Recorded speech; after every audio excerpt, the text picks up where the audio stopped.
What's up, people? It's your boy, you know what I'm saying? Rico, the place to be. Showing a video of my 63 Buick Skylark with air ride. Work performed by Stu Gaskin, supervised by yours truly.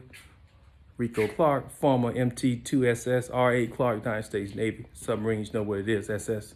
All right, go to show you the rear, then the rear is done. So, show you what I did.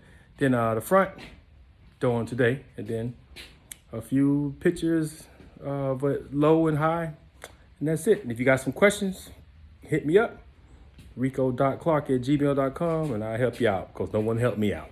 All right. Front suspension, excuse the rusty drum.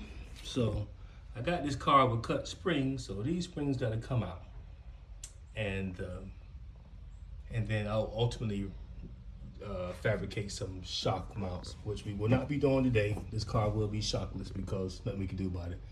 You can see the damn springs all the way through there. So this car is a mess suspension wise, but that's gonna be going away. Yep. Can you slide me the trays, please? All right, hold on a second.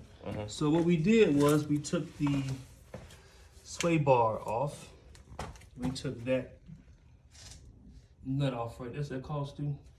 Where's that? The one you taking off? What's Castle that? nut. Castle nut off, and Yeah. we beat it. From the, what do you call it, ball joint. Beat it from the ball joint, and this is what it looks like when everything is down. And we took the bump stop off too. All right, here's the back right here. You can see the rear bag, it goes up. And we had to drill holes on top of that cup to run the mounting bolt and the hose through. We drilled a hole in the control arm, as you can see, and that's what's holding the bag on. And then we're gonna drill another hole to get another screw in there, another bolt I meant. That's the other side. And that's how you do the back.